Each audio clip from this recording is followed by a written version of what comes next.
Vision TV.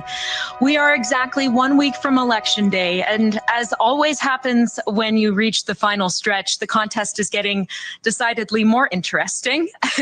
Thank you for gathering here today in Zoomer Hall to hear directly from a man vying to be Canada's next Prime Minister. Thanks to Zoomer Media, today's event will reach an audience that not only spans across Canada, but across the voting generations, from Zoomers to millennials to Gen Zs. It's funny how Gen Zs have recently come to refer to themselves as Zoomers. So in our audience, you will see 20, 30, 40-year-olds in with the traditional Zoomer crowd because, as Moses says, we are all Zoomers now. Of course, CARP is live streaming this event as well to its 300,000 members on carp.ca. Zoomer Media is also covering today's event live across Canada thanks to our digital teams at BlogTO and The Peak in Toronto, Daily Hive in Western Canada, Curiosity in Alberta, and Everything Zoomer, which serves the interests of the 45-plus demographic across the country. We are also broadcasting today's event live traditional style on Zoomer Radio, AM 740 in downtown Toronto, 96.7 FM. In all, Mr. Poilievre's message will reach many of the 18.5 million plus Canadians Zoomer Media speaks to every month through all of our media platforms. I also want to acknowledge the outside media outlets covering this event. Your reporting ensures that the substance of today's discussion reaches Canadians well beyond this hall. And that is why today's discussion matters. You're here because you care about the future of this country, about your freedoms, your finances, and your retirement security. Now, before we bring on the speaker you've come to hear, it is my pleasure to introduce someone who truly needs no introduction in this room.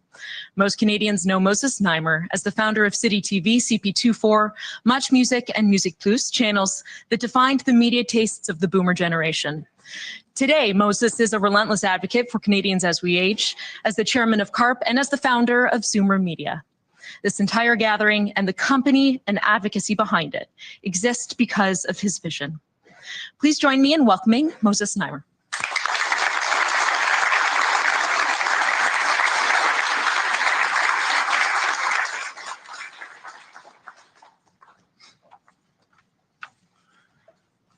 So thank you, Marissa. Hello, everyone, and a very warm welcome to you, Mr. Poilievre. I mentioned this to you before we came out here. I haven't worn a suit in 10 years, but I've got my sincere gray flannel on to mark the gravity and importance of this occasion. So given all that you still have to do and all the many places you still have to go, we take it as a big deal that yesterday you were in BC, today you are here to introduce yourself, perhaps to reintroduce yourself, your party, your program to a packed room full of Zoomers, old and young, at a special meeting called here by the Canadian Association of Retired Persons in Zoomer Hall. What makes your appearance here appropriate even more so than usual is that 10 years ago at a similar meeting and in this very spot, just 3 weeks to go before the election that would unexpectedly catapult him into office, Justin Trudeau introduced himself to Canadian seniors and offered up his proposals for Canadians as we age. At that moment, as the leader of a discredited party that had spent many years in the doghouse, he was running third behind a conservative government and an NDP official opposition. On top of that, generally speaking, and especially at that time, as people get older, they tend to develop more conservative attitudes. And maybe because of that, the Conservative Party of Canada began to take the senior vote somewhat for granted. Perhaps the most shocking example of that disregard was the surprise announcement by Prime Minister Harper and his Minister of Finance, Flaherty, at Davos that their government was going to push the age of OAS eligibility from 65 to 67. That bombshell did not go well. not the idea, and especially not the way in which it was sprung, without warning or discussion, and in front of a foreign venue at a gathering of the so-called global elite. So the Liberals seized that opportunity, and they came here to CARP at the Zoomerplex and announced to our gang of engaged older voters what they intended to do if elected. They said they would roll the 67 back to 65, and for good measure, they threw in another $1,000 a month in support for low-income seniors, and that went over very well. Now, a facile reading of that 2015 election attributes the come-from-behind victory to the fact that Justin brought in younger voters, and there is some truth to that. But the deeper truth is that older demos vote in much larger numbers than younger ones, and that it was his newfound ability to move the much bigger older vote that moved Justin's needle towards victory. Well, here we are, 10 years later, and this time it's the tired and divided Liberals who are in power. The Conservatives are now the challengers, and it's time for the Canadian Conservative coalition to come by here and seek the Zoomer vote by offering ideas, proposals, clarifications at a moment when the age of OAS eligibility still seems to be an open question, and people are asking why the 65 plus can't have the same vital supports that now exist for the 75 plus. If that talk and those commitments in 2015 started a shift of seniors away from the Conservatives and contributed to a groundswell that brought an upset victory, then is it not possible that the speech that you're about to give and the commitments that you're about to make might shift the attention of older demographics back to the Conservatives? Is it not possible that lightning might strike a second time and perhaps we could pull off another upset victory that starts right here and right now? We know, Mr. Poilievre, that you, should you win, would up the amount that seniors can earn or save without attracting taxes, because your party has already announced those platform points at the start of the campaign, but in the hurly-burly of the campaign, they went largely unnoticed. So we'd like to hear more about that from you, and perhaps any additional thoughts that you may have had in this vein. For example, might you commit not to roll back the rollback? And is it possible that you might even commit to leave OAS and GIS entitlements where they stand today? Now, Zoomers don't want you to think that we are only interested in our own bread and butter and what's just in it for ourselves. We're concerned about society at large. We're concerned about the cost of living, about housing, about home care, and particularly about the crime in the streets and the connection between that crime, the alarming growth in that crime, and the reckless, cynical immigration policy which has brought to our shores populations marinated in hatred of the West, hatred of Jewish people, and who brazenly, repeatedly display their bile in a fashion that is a stain on Canadian democracy. We'd like to hear you address that.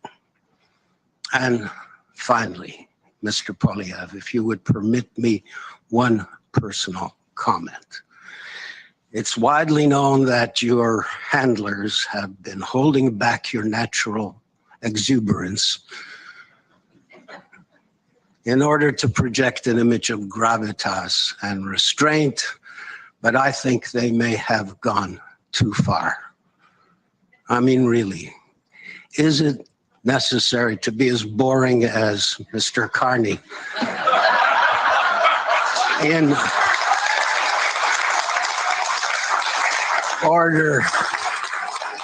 order to prove that you can be a leader. I believe that Canada is ready for a passionate statement from a passionate leader who can evoke the country we all love and answer the simple question that is on everyone's lips. What happened to Canada? Where did it go? What happened to the decent, democratic country we had and could still recognize as recently as 10 years ago?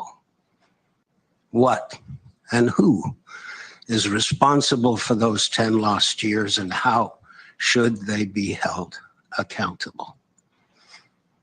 To answer these questions, I am honored, I am pleased, I am chuffed to now welcome the leader of the Conservative Party of Canada, the applicant for the role of Prime Minister of Canada, Pierre Poilievre.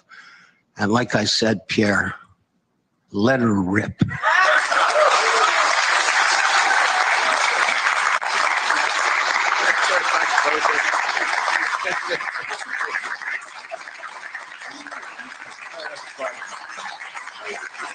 Thank you very much. Wow, what an introduction. Moses, that wasn't the introduction I wrote for you. What a show. How do you follow that act? Isn't that incredible? Well, the legendary Moses Znaimer has not had the success that he's enjoyed for no reason. The creativity, the audacity, the pluck, and the wordsmith are all still well intact. And it's a privilege to be here with your incredible group of Zoomers and Boomers and CARP members. I know we're supposed to be addressing the Canadian Association of Retired Persons, which brings back memories for me, Moses, from my very first campaign event. I was out, what do you do when you want to run for office? The first place you go to is a senior's home. Because of course, as Moses said, seniors have a habit of voting. And so I remember I arrived and we'd been making a little bit of noise around the community. So I thought maybe I was getting well known and maybe they'd already recognized me. So I walked in the door, very proud, chest puffed out. I walked up to a resident in the senior's home and I said, "Do you know who I am?" She said, "No, but if you ask the nurse, she'll tell you who you are."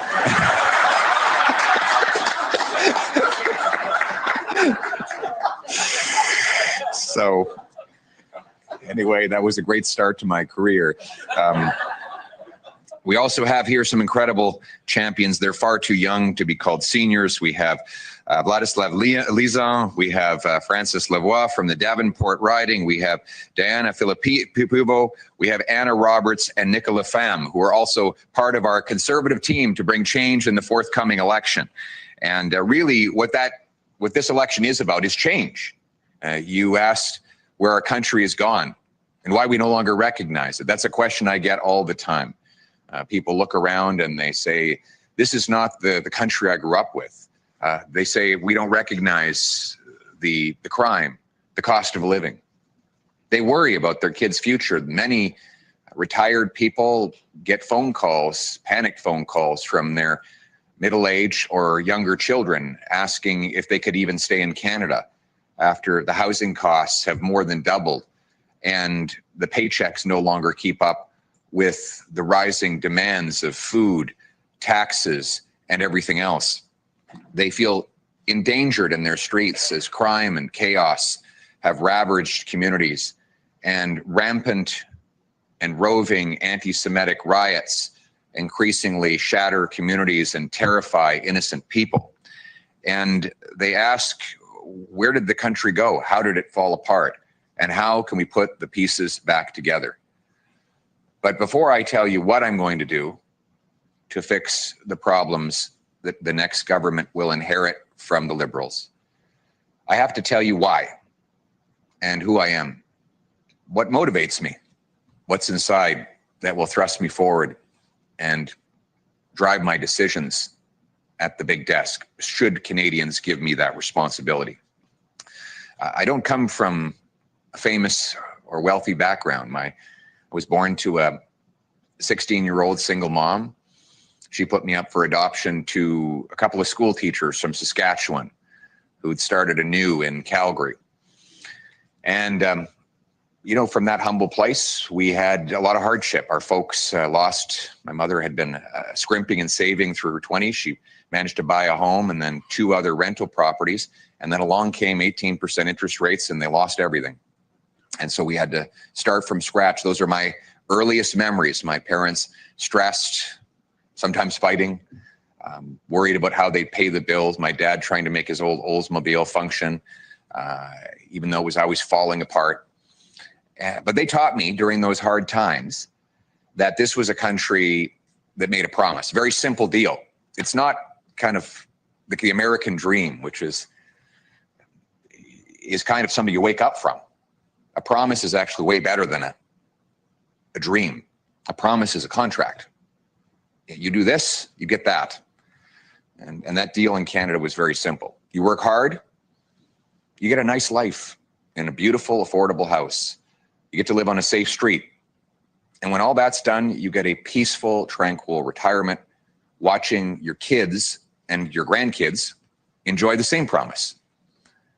That is what I understood Canada to be. And that's the thing that makes me most proud to be Canadian. And what we have seen over the last 10 years is that promise is broken.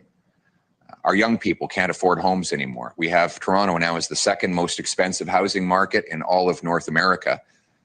In fact, the only more expensive market is Vancouver, also in Canada.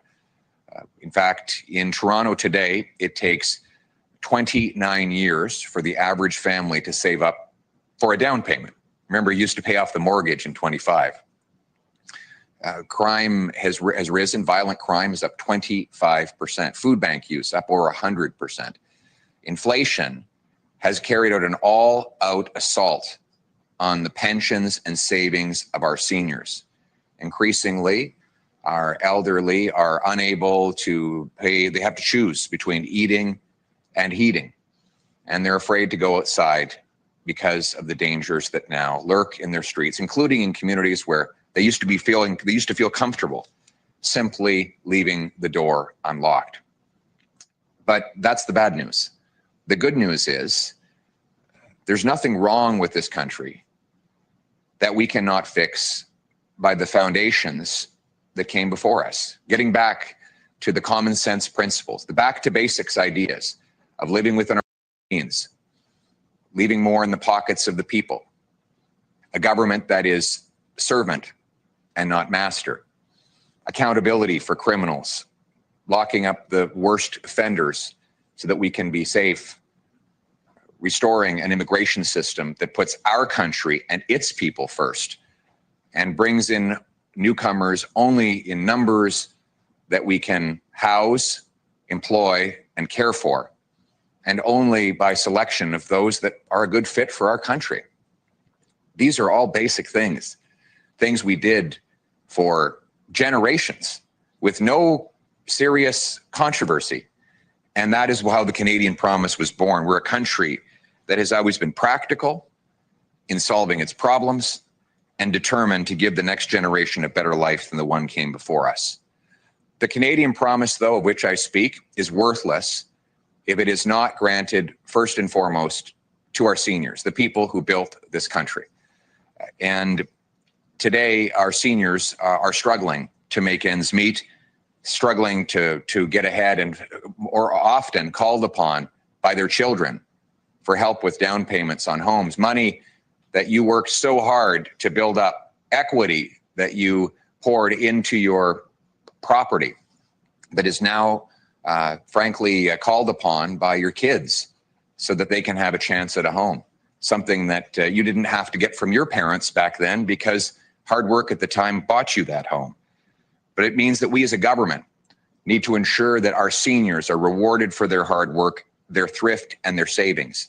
And we have tangible plans to do it. First and foremost, let me say clearly and unequivocally, Conservatives will preserve the age of retirement for CPP, OAS, and GIS at age 65, period.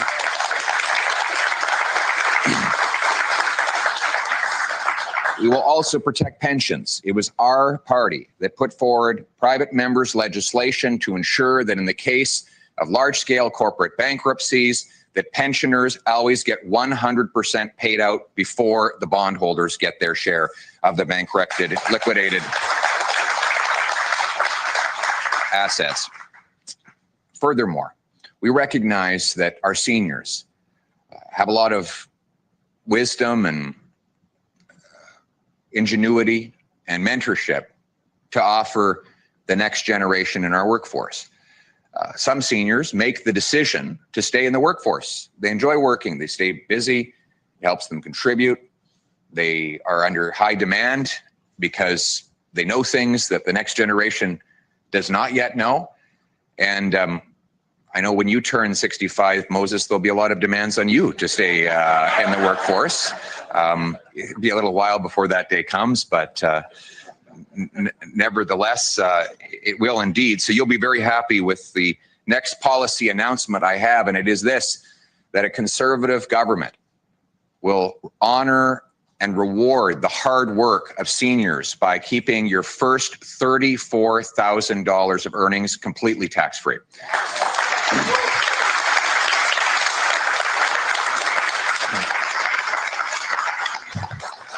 Right now, we have a system that punishes work. There's this incredible meme I love to go back to of a kid in a park next to his dad, and the kid is bawling his eyes out. And it's after he'd asked his father, what is an income tax form? And his dad said, well, it's like your school report card, except the opposite. The harder you work, the worse you do. And that is true for nobody more than seniors. Seniors who work get clawed back on their benefits, then they pay payroll tax and income tax. And in some income levels, they actually end up worse off by earning the next dollar. When you combine all the clawbacks and all the taxes, they're getting penalized, actually paying a fine to society for the crime of hard work. No good deed goes unpunished sometimes. But by allowing seniors to earn $34,000 tax-free, that's $10,000 more than the current limit, our seniors will be able to keep more of that dollar, and they will also be able to keep about an extra $1,500 in their pockets above and beyond what they earn right now. Furthermore, we will be cutting income tax by 15% on the lowest bracket, meaning your average retired person or worker will pay 15% less federal income tax. A couple with an average, with pensions or retirement income in the neighborhood of 50 grand, will save about $2,000, allowing them to pay their bills, perhaps enjoy a little better vacation, and keep the bills at bay. We will also, for those seniors who want to continue to grow their savings for a longer period of time, we will allow you to keep your RSPs for an extra 2 years, during which time you can compound and grow your savings. We all know that the government's going to get its pound of salt in the end anyway.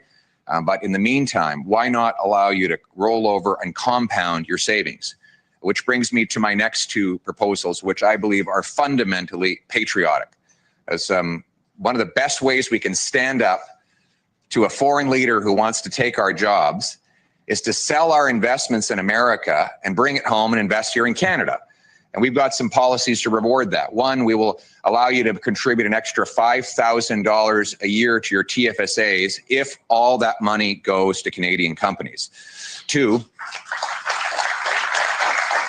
after the recent attempt by the Liberal government to hike capital gains tax, an attempt that they will, despite their sudden last-minute claims to the contrary, reintroduce if, God forbid, they're reelected, we will go in exactly the opposite direction. We will pass the Canada First reinvestment tax cut. Very simple principle for this tax cut. It is this: you'll pay zero capital gains tax as long as all the proceeds of the sale are reinvested in Canada. Bring it home.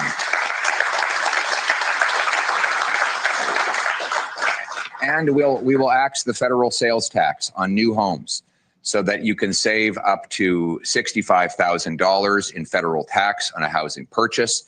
we'll incentivize municipalities to cut their development charges by 50,000 so that we can knock down the tax bill on housing by about $100,000. Now, some people say, well, this is just an issue for the young and the middle age. That's of course not true. Our seniors need housing as well. The cost, even if they are now renting, the cost of building gets passed on in the rental bill, and it therefore gets passed on in our seniors' homes, because seniors' homes are, after all, real estate. We need to cut taxes and red tape so that we can build more housing for all ages across the country. And on that front, the reality is, this is, as Pythagoras said, numbers rule the universe. If we add people at 3 times the rate that we add homes, we're going to have a shortage. It's a very simple equation. And the Liberals have put us on a radical, out of control track of population growth, driven by a crazy agenda they call the Century Initiative, this idea that Canada needs 100 million people, which has, frankly, overcrowded our housing, our social services, and our job market. This has been very good for large multinational corporations because they can use the incoming labor to drive down wages for Canadians. But it has been terrible for the working class people of this country. And I don't blame the immigrant population whatsoever. Immigrants come here for the same reason that we all want to stay here. It's an opportunity for a better life. The blame goes to the government that made the decision. And there's no doubt they will continue down this path. A Conservative government will dispense with the Century Initiative. We will end the abuse in the international student system and the temporary foreign worker system. We will end fraudulent refugee claims. And finally, we will cap immigration numbers with a mathematical formula that ensures that we never again add people at a rate faster than the rate we add houses, jobs, and healthcare services.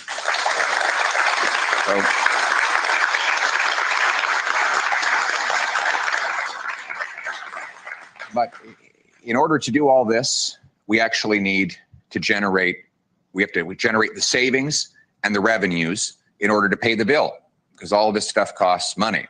So I made it clear that my government will be cutting waste. We will cut bureaucracy. We'll cut back on foreign aid that goes to dictators, terrorists, and global bureaucracies.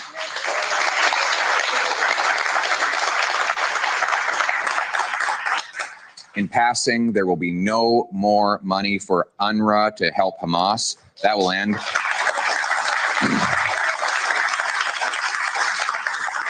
And just yesterday, I announced that we will bring the consulting budget of the Canadian government back to the level it was 10 years ago, which the Parliamentary Budget Officer confirms will save taxpayers $10 billion a year.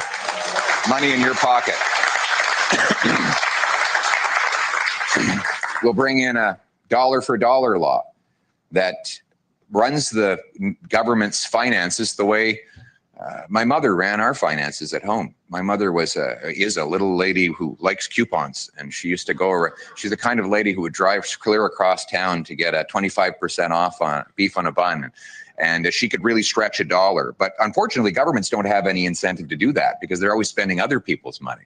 So we're going to bring in a very simple law, and it's the dollar for dollar law. Every time a minister comes forward with a new spending initiative, he'll have to accompany it with an equal amount of savings. That means hunting through the bureaucracy to find waste, opting for more efficient ways to deliver outcomes, and capping the cost of government so that we can pass the savings on to you in lower taxes, lower inflation, and lower interest payments on our national debt. That's on the spending side. But we need to grow our revenue without tax increases, and that takes economic growth. Over the last Liberal decade, we've had uncontrolled spending matched by the worst economic growth in the G7. I note that the worst of this growth happened while Mark Carney was Justin Trudeau's economic advisor. He came on in 2020, and in that 5-year period, we have had, in fact, our GDP per capita is smaller than it was before COVID. while the United States per capita GDP has grown by 18%. That means that they have more revenue generated for their programs than we do. We're increasingly having to serve a bigger population with a smaller output of economic growth. How do we turn that around?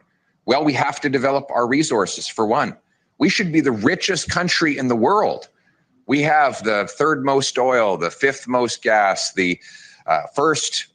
we're first in uranium, potash. We have the biggest oceanic coastline. We have the fifth most lithium. We have the second biggest landmass anywhere on planet Earth. We have lumber. We have the third biggest supply of farmland. We need to unlock the power of these resources, which means repealing the radical eco-extremist laws that the government has imposed that block us from developing our resources. We need, for example, pipelines to take our energy across this country and over to world markets. Right now, the Liberals have put us in an unprecedented position of weakness. We can't get a single drop. Sorry, we're now getting 97% of our oil goes to the States at a $15 a barrel discount. We're sending 100% of our natural gas to the Americans at a roughly 66% discount. A million metric British thermal units of gas goes for $14 in Europe. We're getting $4 from the Americans. The exact same chemistry. It's not a different product. Why? Well, they've got us cornered. We can't liquefy our gas and ship it anywhere overseas. So we give it to them. They liquefy it. They put it on a ship and they send it off to the world and triple the price.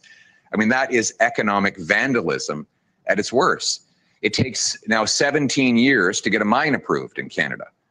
So if you have a child today, that child will probably be almost on the verge of voting before a mine would be approved if you applied at the exact same time as that child's birth. Now, you might say, well, I don't work in mining, so why should I care? Well, this is hundreds of billions of dollars of wealth that could be used to fund our healthcare system, to pay for our pensions, and to relieve the burden of taxpayers by increasing the contribution of our resource sector. Resource sector has the highest per hour GDP output. So when we unlock that resource, we can generate enormous sums of money. So I'm announcing that my government will repeal the anti-energy, anti-resource laws, C-69, get rid of the energy cap. We will approve pipelines, mines, resources. And we will ensure that we can sell to countries other than the United States. Obviously, we are going to start working on day one to conclude a third free trade agreement with the Americans.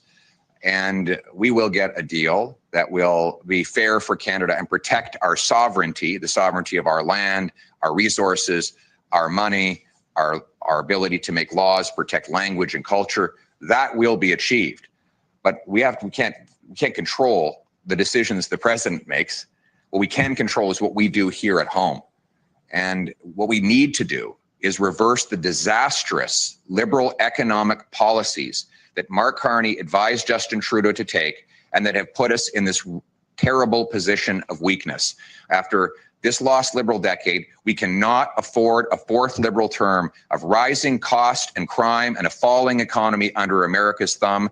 We need a change with a new conservative government that will axe taxes, unleash home building and resource development so that we can stand up to the Americans from a position of strength.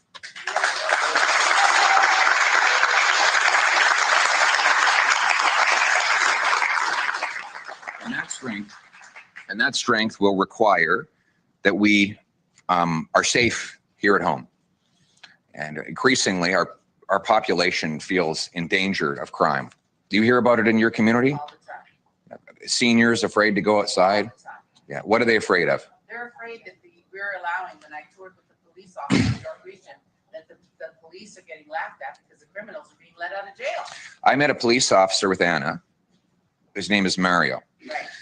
He told me he has some very clever criminals that he's been arresting for years. And he said they're very cunning and Machiavellian. but they've increasingly gotten stupid and easy to catch. And so he had one of them in the back of his car. And he said, you know, you used to go to lengths to hide the drugs and the guns. You used to go to parks and bury your contraband. And we used to have to chase you around. Why is it so easy now? He said, because we don't care if we get caught anymore. There is no penalty. It's more hassle to try and avoid capture than it is simply to get caught and to re-offend again and again and again. The source of this problem is C-75. Exactly right. The law is called catch and release. Here's what the law says. It requires judges to release offenders at the, quote, earliest opportunity and under the least onerous conditions. That is right in the law. You can have 100 prior convictions and the judge has to release you at the earliest opportunity upon your latest arrest. In Vancouver, they had to arrest the same 40 offenders 6,000 times. That's 150 arrests per offender per year. I mean, you basically have to be doing crime all day, every day to get caught every second day. I mean, these guys, they're hardworking. They're not unionized. They have no benefits. They do get accommodation. They go to the Hotel California, which means they check out, but they never really leave. And so they're back out on the street reoffending. So my plan will repeal C-75 and bring in mandatory jail, not bail. Jail, not bail. We will also repeal C-5, the house arrest law. Any car theft, Anna, where you come from? The car theft in my riding alone has gone through the roof. It's up 40%. 40%. Yes. Yeah. I was out in your area. I met a waitress, and she told me that she was able to cut one of her jobs. She was working one full-time job, 2 part-time jobs, exhausted all the time. That's correct. So she was able to scrimp and save. And then she woke up one morning, walked out her front door, and her car was gone, yeah, which the insurance wouldn't cover. That's right. So she had to go back to taking another job so that she could buy herself a car that she needs to get to work. This insanity has to stop. You know, house arrest for car theft. So you can sit around watching Netflix in your living room or playing Grand Theft Auto. This is the insanity that has led to, you wonder, Moses, why we have so much craziness in our streets. This is the reason, because there are no consequences. I will repeal C-5. There will be no more house arrest for repeat offenders. We will repeal C-83, the law that allows Paul Bernardo out of a maximum security penitentiary into a medium security penitentiary. In fact, then we will also take action against multiple murderers. Right now, because of a terrible ruling by the Supreme Court, multiple murderers are able to serve only one 25-year life sentence, even if they've murdered 5 or 6 people. There's one offender in Quebec City who killed 6 people, and he's eligible to apply for parole when he's in his 50s. He will serve as little as 4 years per murder. So one human life, according to our justice system, is worth only 4 years. This is crazy. I will use the notwithstanding clause to overturn this ruling and keep mass murderers in prison until they come out in a box.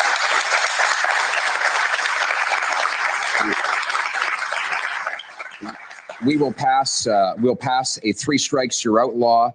3 repeat serious violent offenses will mean that someone will become a dangerous offender, ineligible for bail, parole, probation, or house arrest. They will serve a minimum of 10 years, after which their release will be dependent on perfect behavior, clean drug tests, and learning an employable skill. In other words, if those boxes are not checked, the offender will never get out of jail. We want people to be fully rehabilitated so there is no risk to the public before they are released on our streets. It is just one of the ways that we will take action to stop the crime for change. So we will also secure our borders with high-powered scanners, watchtowers, 2,000 more CBSA officers on the front line. And we will pay for that by canceling the ridiculous gun grab that goes after licensed, law-abiding, trained and tested sport shooters and hunters, the people who are least likely to commit a crime. We know this because criminals don't go and get a license to buy a firearm. That is the purview of our uncles and our grandfathers who enjoy hunting. Grandpa Joe's hunting rifle is not the problem. And we will also ensure that we will put an end to these raging anti-Semitic riots in our streets. This is going to end, Prime Minister.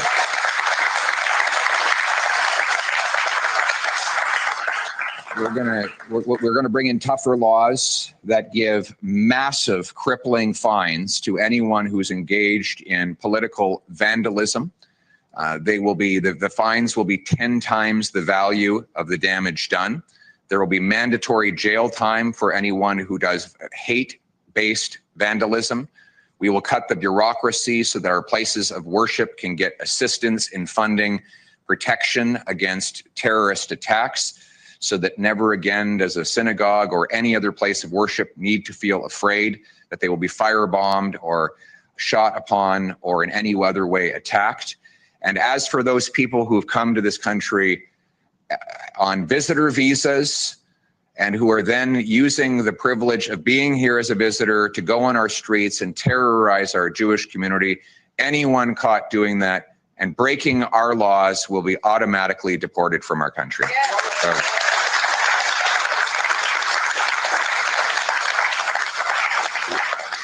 we will reinforce our strength as a nation by cutting back foreign aid, back office bureaucracy, and procurement boondoggles. We will put money into frontline military recruitment. We will fill the vacancies. We will buy the best possible equipment for our troops. We will have fighter jets, Poseidon aircraft, new landing strips in the north. I have announced that we will add 4 high-powered icebreakers so that we can reclaim our Arctic waters, and we will open the first Arctic base since the Cold War, CFB Iqaluit. We want to reaffirm our sovereignty on our territory. Our foreign policy will again be principled. No longer will we play the divisive game of the last 10 years, where liberals go and say to one group one thing, and then to another group they say precisely the opposite in the hopes of stoking divisions and then profiting from them. We will defend Israel's right to protect itself and preserve its existence as a Jewish state.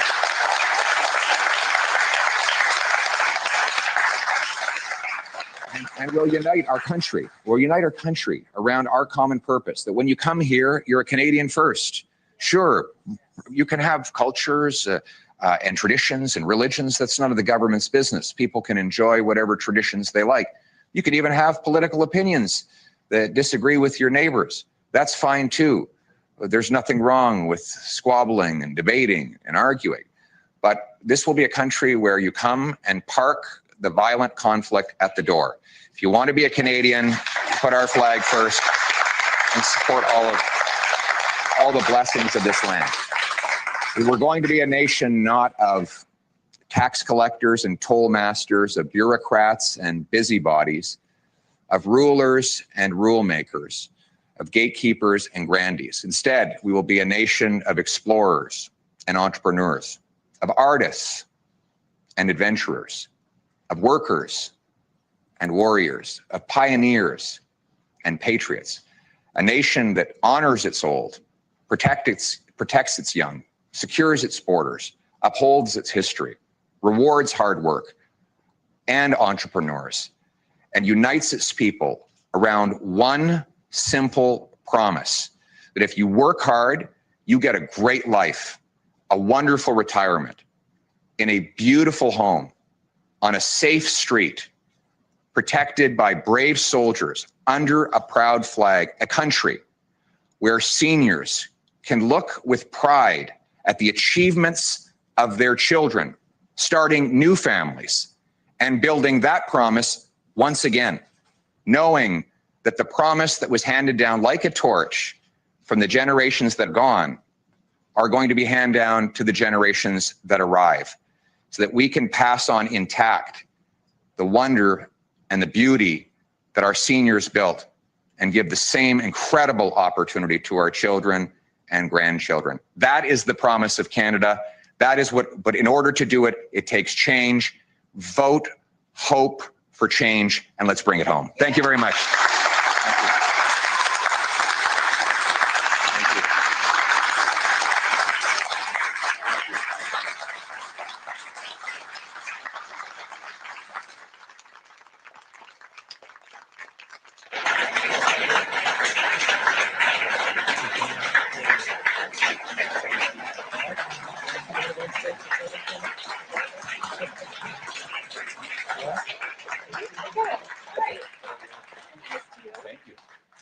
We're going to start the Q&A portion of this event. The first question comes from Libby Znaimer from Zoomer Media. Libby, go ahead. Okay. Hi, everyone. Thanks for letting me have this opportunity. I'm the Vice President of News and host Fight Back and the Zoomer TV and Reddit column. Mr. Poilievre, the most interesting polling question that I've seen frames the motivation as hope versus fear. And the numbers showed that most of the people voting out of hope were voting Conservative, while those who are fearful are voting Liberal. So what's your message to the people who are afraid of what will happen in our future? Thank you. That's an important question. First of all, I want to say that I feel grateful that my campaign is giving hope to so many people. In fact, that's the number one comment that I get when I hold my rallies and I go down that, we call it the tunnel of love as we're going in. They say that my plan, my purpose is giving people hope that they can take back control of their lives and live in the country that their parents enjoyed. I think we need to build out on hope. And I think first question I would ask is, what kind of government do you want? Is it one that's driven by hope, or is it one that's driven by fear? I think it's clear that hope is the only way we'll have a brighter future for our families and our people. But I understand that there's a lot going on in the world today, whether it's the unacceptable rhetoric, threats and tariffs of President Trump, or anything else that has legitimately destabilized people. My message to them is that Canada is going to overcome those things. We're going to be a strong, sovereign nation that stands on its own 2 feet, protects its territory and its future for itself. And that the problems we have in Canada, there are people are living with in their daily lives. They existed long before the president was reelected. And if we don't fix them, they will be even worse after he's gone. You know, if it was a bad idea to block our energy industry before President Trump's threats, well, it's a god-awful idea now. And the best thing to do is to unlock our energy and take back economic sovereignty. You know, if it was a bad idea to tax our homes, block builders from providing our youth with a place to live before these tariff threats, well, it's a terrible idea now. It was a bad idea to double our national debt and grow our bureaucracy by 50% before these tariff threats. Well, it's an absolutely reckless idea now. All of the things that the Liberals did wrong over the last 10 years are even more dangerous now that our trade is under threat. The solutions are the same as they were before: to unlock free enterprise, lower the taxes to reward work, investment, home building, and energy, unlock our entrepreneurial spirit, cap the cost of government, fix the broken immigration system. All of those things are necessary. In fact, they were necessary before, but they're more necessary than ever. And that's why I'm asking people to vote for hope for a change. Thank you.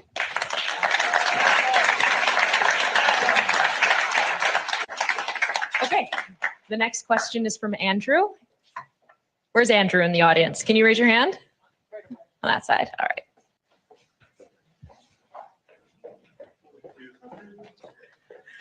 Go ahead.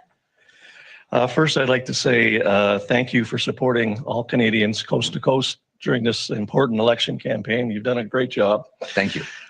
Your personal story and humble roots you mentioned during the English debate and again here today resonated with myself and I think many Canadians.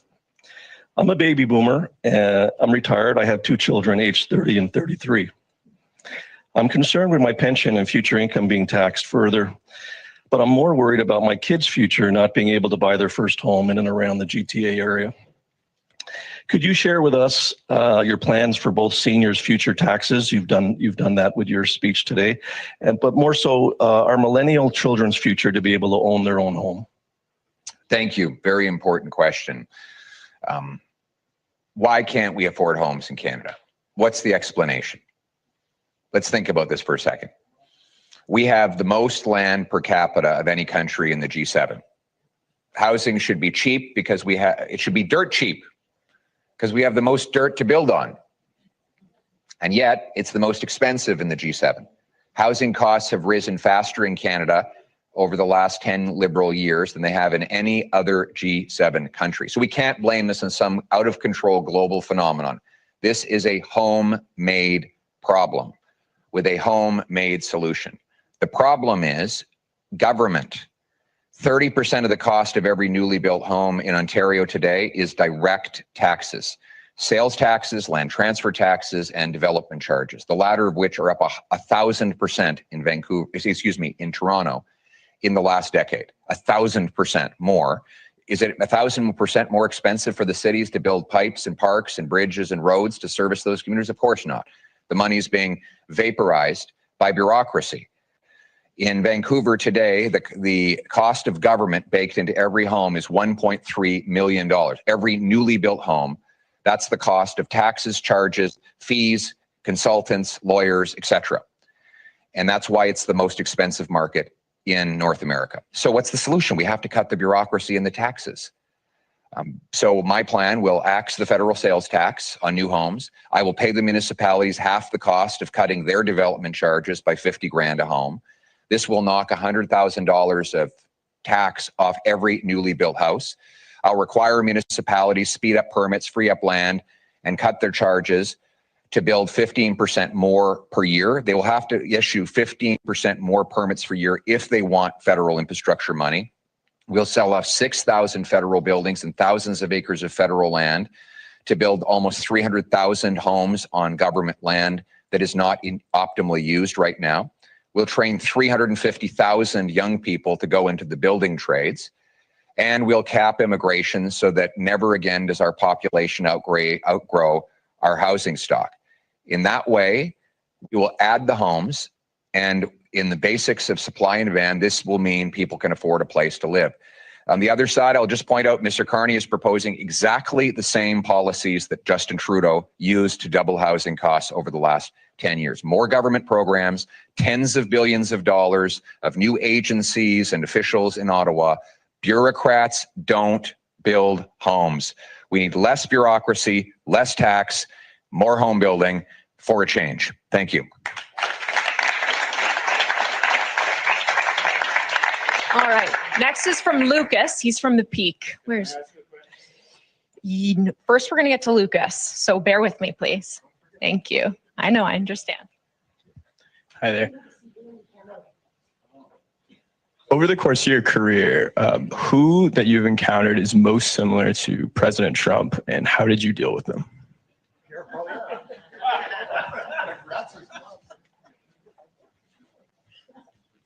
I don't think there's anyone who's quite like him. I mean, I think he's a different cat. But the reality is you have to respond with strength. If you're weak, you show weakness, then he seizes on weakness. And that's why he likes the Liberal Party so much. He said he wants the Liberals to be reelected because they're weak. And he said they'll be easier to deal with. And they've done nothing but project weakness from the very beginning.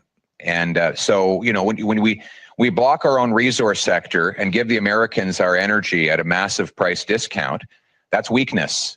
When we raise taxes on our investors so that $500 billion heads south into the American economy, that is weakness. When we fail to protect our borders and our people against American guns by allowing 99% of containers that enter our country to be uninspected, that is weakness. So we need to respond with strength, real strength. And we will do, I will do exactly the opposite of everything that the Liberals have done to weaken our economy and our relative position. We will be a strong economy. We will unleash our resources by improving pipelines, mines, data centers, power stations, export plants to take our resources away from America. We will also bring in axe the capital gains tax on any money that's reinvested in Canada, which will create a powerful incentive to repatriate all the capital that has gone south of the border. I want to bring it home. We'll rebuild our military so that we can stand on our own 2 feet and protect our territory and waters instead of relying on the Americans.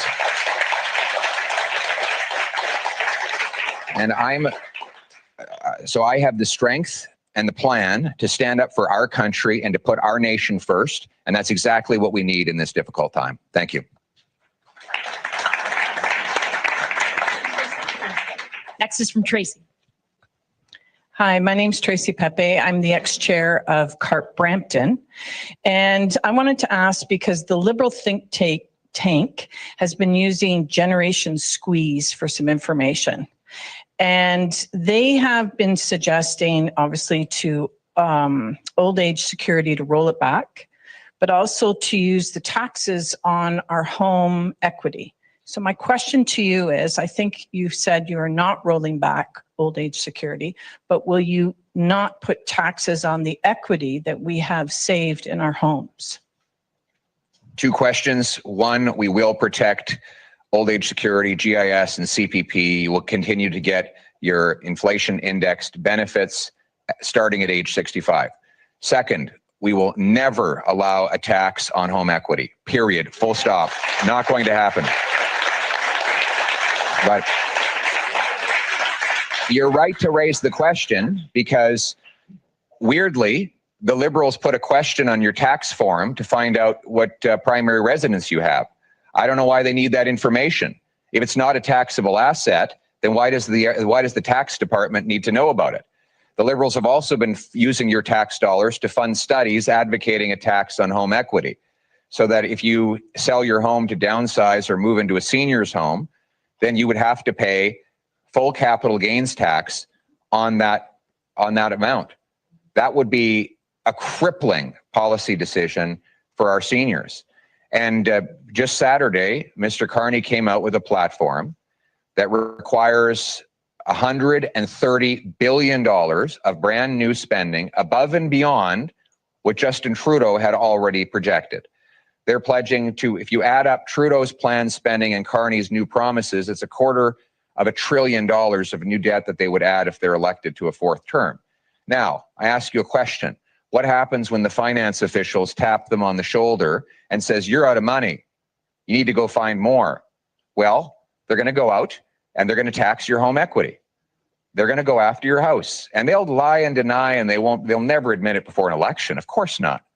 But when have they ever, the tax increases Liberals have brought in, when have they ever admitted it before the election happens? They do it after they no longer need your vote, but still need your money. Bottom line is, Liberals will tax your home equity if you give them the chance in this election. We will never let that happen. Your home belongs to you, and when you sell, you should keep every single penny for yourself and your kids.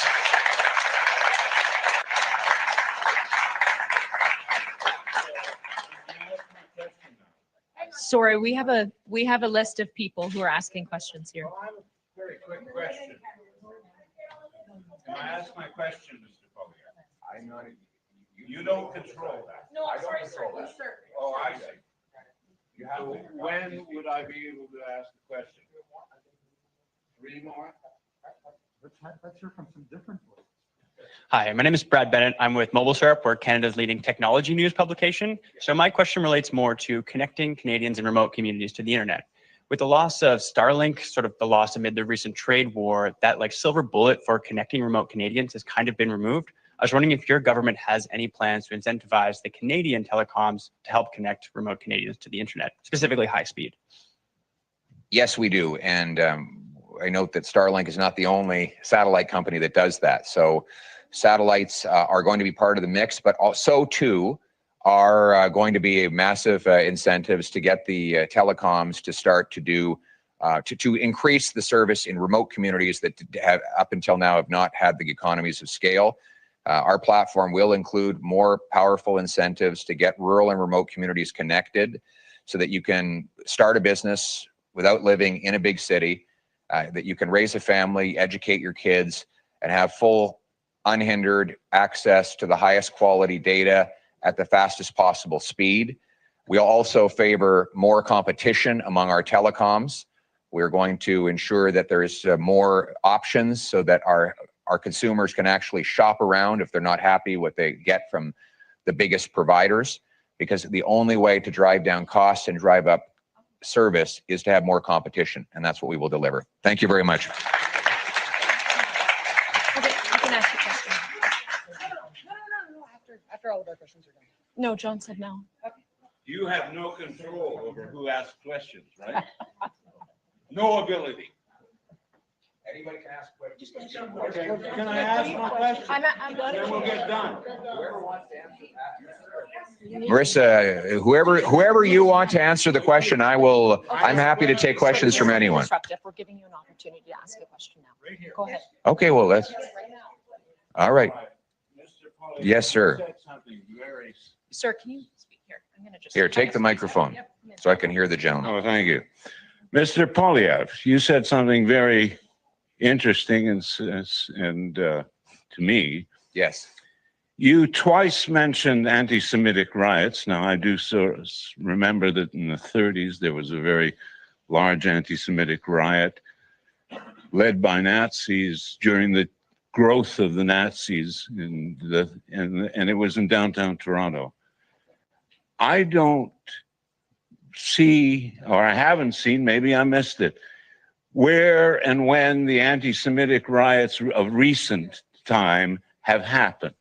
Do you remember the places or the dates or times when these anti-Semitic riots that you mentioned Yes, I took can. place? Happy to. Downtown Vancouver, they had a miniature riot right outside a coffee shop where I was speaking, targeting me because I've been a defender of the Jewish people. They've happened in downtown Toronto. In Montreal in the late fall, there was an absolute monstrous mob going around smashing windows, lighting fires, and doing Hail Hitler symbols. We've had Jewish daycares attacked. We've had Jewish schools that have bullets fly through their windows in the middle of the night. We've had synagogues firebombed. Well, I just gave you a bunch of examples, sir. And Why are none of those covered in the newspaper? no, I don't control the newspapers. I don't control the newspapers, sir, and I don't intend to. I don't want to live in a country where politicians control the newspapers. I believe in freedom of speech.